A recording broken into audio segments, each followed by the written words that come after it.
Welcome back to the sweatshop. In today's video, we're going to be working on this 2010 Honda Civic. What we're going to be doing in today's video is showing you how to replace a coil. This is a super simple job. Along with that, we're going to be giving you quite a bit of information as to what to look for when you have a misfire and what other things other than the coil you might be looking at. Because unlike popular belief, it's not just always your spark plug or your coils that cause a misfire. Of course, that is generally the most common thing, but we want you guys to learn and not get taken advantage of out there, specifically by shady mechanics. And that's why I do these videos a lot, in the manner in which I do them. I know I ramble on a lot, but the information I think is valuable to, well, my success in my industry, as well as, you know, your success as a consumer. So you don't get taken for a ride by some sleazebag mechanic or, you know, some dipshit friend who thinks he can help you and thinks he's a mechanic because he's touched a few things on his car. And unfortunately, over the last couple of weeks, I've been getting a lot of those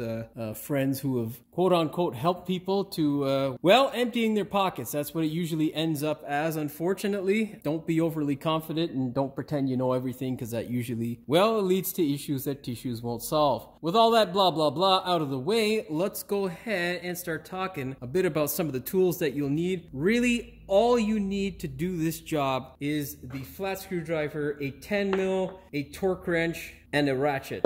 You don't need the gap tool. A 6-inch extension will do the trick. Even a 3-inch extension, you don't need a 10-inch. You don't need the gun. All that stuff is just to make my life a little bit easier. Now, with the gap tool, I'm going to be giving you the gap for the spark plug. We're also going to be telling you the torque specifications. If you've watched my videos in the past, you will know that I give you the torque specifications. Of course, they are not always right. People do make mistakes, and I am not immune to them. So make sure you check out the specifications for your specific vehicle. That being said, we are working today on a 2010 Civic, as mentioned earlier, but in these years, there were a couple, well, a few more than a couple of variations. There is the 1.8 and the 2 liter. The 1.8, as far as I remember, has, I think, 2 or 3 different variations. I think the hybrid's either 1.4 or 1.8. And then there is also a CNG option. That's a different type of gas other than gasoline that is used to power the vehicle, and those specifications may be different.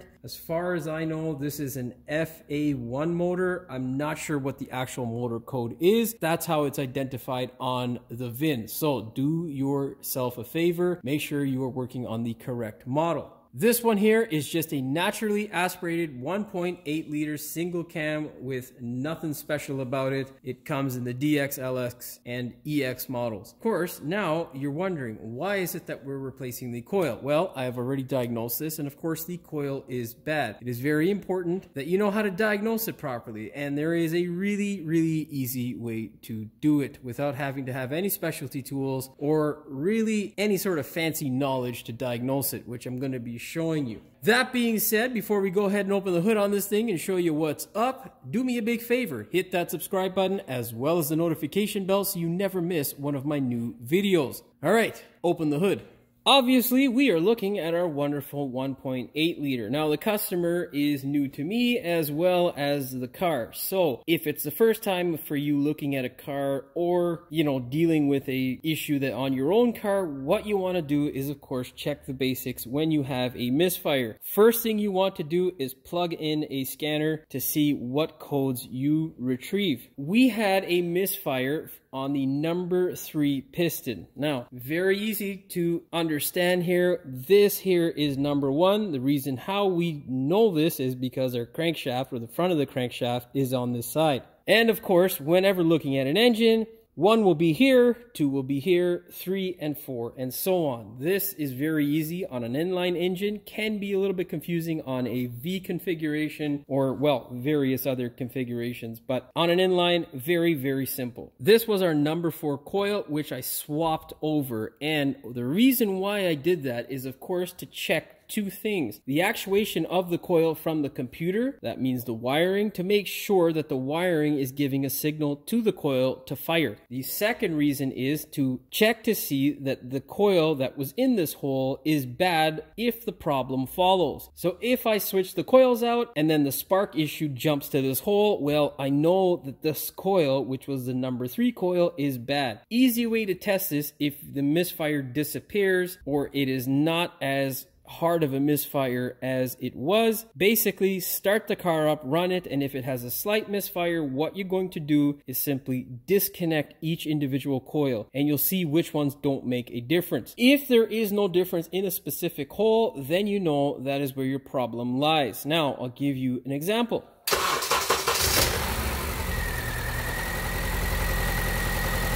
Now, as you can see here on camera, this thing is running like dog shit. You can also hear it chugging away. So, our problem was with number 3, but as stated, I swapped the coil over.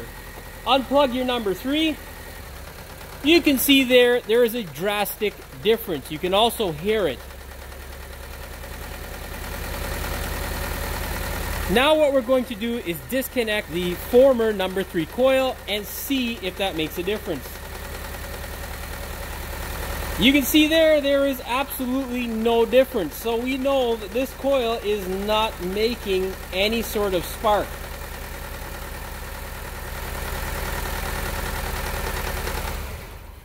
Now, it's easy enough to go ahead and replace the coil, but you don't want to be a lazy person. You want to make sure that you pull out the spark plugs in order to inspect them. Now, the customer did state to me that one coil and the spark plugs were all replaced recently, and well, I've checked out the number 3 spark plug and I know that they have been replaced. I don't know if all of them have been replaced, but it's very rare that you find an idiot mechanic who does 1 or 2 plugs. That's just weird, and you should never do that. You always replace spark plugs, and if the money allows you, coils all at the same time. Grab your 10 mil, of course. If you have power tools, make sure you are very gentle with them. These bolts will break if you treat them like a crazy person and just hammer the crap out of them. I'm going to pull out the number 3 and 4 plugs so that you see the potential difference. Now, we'll talk about this guy on the bench as well later on. Now, with your bad coil out of the way, what you're going to do is, of course, inspect the condition of the spark plug. It is very important to inspect them. The reason being is because this car is foreign to me, so I don't know how long this thing was run like this. And really, if you have a misfire, you do not want to run the car with a misfire. It is a terrible thing to do, and it will kill that thing right down there, the catalytic converter, which is, if you want an OEM one, it is a arm and a leg. Those things are stupidly expensive. What you're looking for as you pull the spark plug out is 2 things. Any sign of residue, oil residue specifically. And why that is because anytime there is any sort of residue, there is room for condensation. You don't see anything around the lip of the spark plug here, which is good. It's nice and dry. And then down around here on the hex section, it's nice and dry. So we don't have any oil contacting our spark plug, which is good. Another way, of course, of telling whether there is any oil leaking down into the spark plug tube is any oil on this guy here. If you see any oil up and around your wonderful spark plug boot, well, valve cover gaskets, stupid technicians sometimes as well, that can be a problem. Now, unfortunately, I can't show you that this thing smells like gas, but you're gonna have to believe me, it stinks pretty good. Another thing, very important, if you are gonna get plugs, my recommendation is sticking with the OEM, which in this case is Denso or NGK. Bosch, Champion, and if you can't get anything else but Bosch, yeah, they're okay plugs. I'm not interested in trying out any new plugs, and definitely never put in Champion plugs. I've had bad experiences with them right out of the box, and I don't recommend that you have those bad experiences, so don't get any Champions. Of course, let's pull this guy out. Verify the same thing. We got no oil. This one here is a CBK, which is a, well, decent Chinese product. You know, I've seen them in the past before, and I've actually used some of their products, and they're not the worst. Now, let's pull the number 3 plug out. I have not swapped these guys. Make sure you got no oil in there and yank it out. Now, the nice thing with the Honda specifically is they did a really good design. Even though the valve cover gasket is leaking, you can see how the tube seal actually protrudes up. No oil is getting in there, which is really nice. Hondas are really good like that. They're nice for longevity and less headaches for the customer. You can see there our nice new Denso plug. Now, let's go over the bench there and talk some more. Okay, now I can't stress this enough. Remember, whenever getting spark plugs, get OEM or really good aftermarket quality stuff. Again, if it's a Japanese product, really any product out there, I always recommend getting Denso or NGK. The reason being is because they make a quality product. If you're planning on saving a little bit of money, going with, you know, a Autolite or Champion product, or, you know, one of the, in my opinions, not such great quality plugs, you're not going to end up as a champion in the end. You will end up a sore loser. It is a bad decision, but hey, the rest is up to you, my friends. You can do as you please, as it is your car. Very important, spark plug gap. If you have one of these tools, you want to run your spark plug along one of these tools very gently, especially if you have a platinum setup or something that is iridium in nature, or a plug that looks like this in general, because those tips are very fragile and they will break. A lot of times people break those tips, they put the plug back in, and then it will give your cylinder a nice honking scar, which will lead to compression issues, oil consumption, all kinds of bullshit you don't want. So be very gentle with this tool. Now, as for the spark plug specification, in metric or millimeters, it is 1 to 1.1. You can see here, we are just under 1 millimeter. So we are good to go. In standard, it is 0.39 to 0.43 thou. That's it. What kills a coil? Well, two things. Exposure to the elements. So oil, water, condensation, any of that stuff will prematurely kill a coil. The second thing, and really, well, the thing that definitely kills coils the majority of the time, is a spark plug gap that is much larger than the OEM spec because of a lack of maintenance. If you don't maintain your plugs, you will end up replacing your coils. And I'll tell you, you can get them cheap. Yes, but you don't want to replace your coils with garbage because you'll end up replacing them over and over again. So, like I say, it is best to get the OEM replacement, which is generally Denso, NGK. There's a bunch of other good ones out there, but of course I would stray away from the Chinesium. If you're looking for a Chinesium, CBK I've had luck with in the past. Of course, I would definitely recommend the first line, which is Denso or NGK.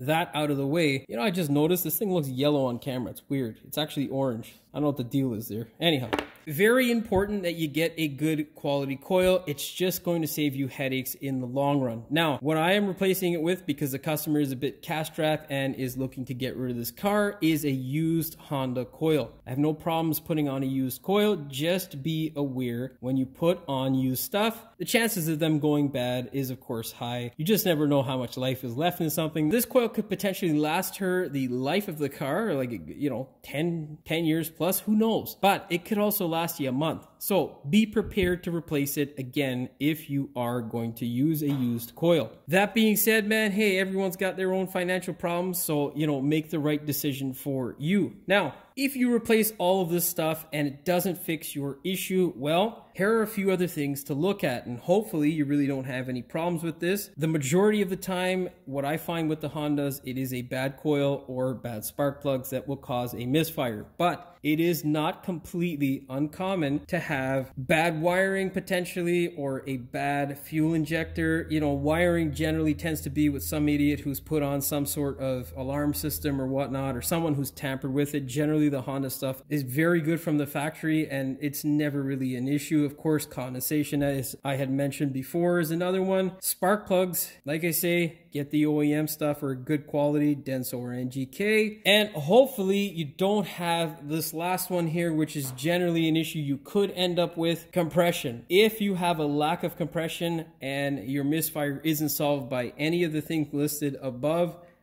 yeah, that's going to suck, because there is a whole host of issues that can cause you to have a lack of compression in any given cylinder. So hopefully that gives you a bit of insight as to what else we usually have to diagnose or take a look at whenever looking at a misfire issue. That being said, let's go ahead now, put these things back in the car. I'll give you the proper torque specs so you don't screw things up on your own car. And we'll get this thing fired up so you can see what a normal running Honda looks like. Well, you probably know if you have the car. If you don't, well, anyhow, you're going to see what it looks like running normally. All right, go ahead. After you inspect your spark plug, make sure it's all well and ready to go back into the hole. Honda does recommend that you put a little bit of anti-seize on this thing. I'm not going to. You really don't need to. If you're going to, though, use a very little bit of copper anti-seize right at the lip. Make sure it is not in this section here at all. You don't want that stuff ending up in your combustion chamber or on your wonderful catalytic converter. Because remember, well, I don't know anybody who sells arms and legs, and goddamn, they probably be really expensive, just as much as your catalytic or more. Spin this guy in. Make sure you always run it up by hand. Do not ever use a power tool. Bad decision. If you cross-thread your spark plugs in the head, oh boy, yeah, might as well just drive the car into a wall and call it a day, buddy. Spin this guy up as well, and then get your torque wrench. Of course, if you are experienced, you don't need your torque wrench. You can go ahead and use your arms to do the job, but a lot of people who think they are experienced generally tend to have the strength of a small gorilla, which will, of course, damage things. No need to over-torque your spark plugs. You will give yourself a headache, end up in the corner somewhere with some tears in your eyes. So, go ahead, grab your torque wrench, set it to 18 foot-pounds or 25 newton meters. That's all she wrote for your spark plugs. Go ahead, grab your coils. What you want to do with your coils is make sure there's absolutely no dirt or residue in this area. So grab yourself a microfiber cloth, otherwise known as a microfiber cloth, and just give it a nice wipe down. You can also use some dielectric grease. You don't want to use any other type of grease because the potential for condensation is there, or you can shove it in dry like I'm going to do. Remember, key to success, nice and clean, because nobody likes it dirty. That's how you get all kinds of weird stuff happening if it's dirty. Shove it in there nice and gently. Don't, one other thing that I've seen, and I don't see this on this type of Honda, but sometimes we have these spark plug coils that are really long like this, but the boot itself is nice and floppy and the coil is relatively up at the top. I don't understand how people do this shit, but they'll shove it on and the thing is off to the side and not even touching the spark plug. I don't even know how you do that. Don't be one of those guys. It should go over. You should feel the friction as it touches the spark plug. And as I say that, I can't even put it in the hole. I look like an idiot now. Anyhow, the magic of editing, I'm going to shove that in the bloopers, and you'll never know. Shove your coil in, slide it on over, grab your 10 mils. Now, as for the screwdriver, the little flat one, all that is used for is to go ahead and get these clips off. Simply, all you need to do is be gentle with the screwdriver. If you can't clip this guy to unclip it, you're just going to be very gentle with the screwdriver and pry up on the sides here and then pull it off. Do not go at it like a crazy person. You will break it. Of course, we are now ready to torque down our coils. Again, torque wrench not absolutely necessary unless you don't know how strong your arms are or your hands. Set it to 9 foot-pounds or 12 newton meters. It is actually 8.7 foot-pounds, but I don't know of any torque wrench other than my non-electric click type that will allow me to go to 0.7 foot-pounds. So yeah, 9 it is. If you don't have a torque wrench, just nice and snug. You don't want to go crazy. You will break those bolts. They are really small.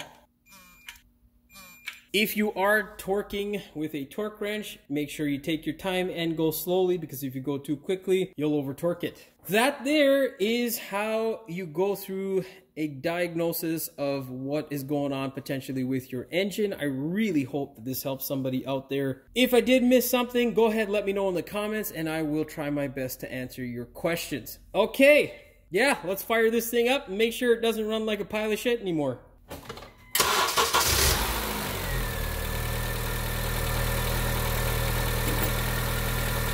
Well, as you can see, we don't have a violent misfire anymore, and this thing's actually running quite well. To drive home the point, we're going to disconnect one of the coils, and you'll see what the misfire looks like. You'll also hear it, unless you're deaf, because that, well, then you wouldn't be able to hear it.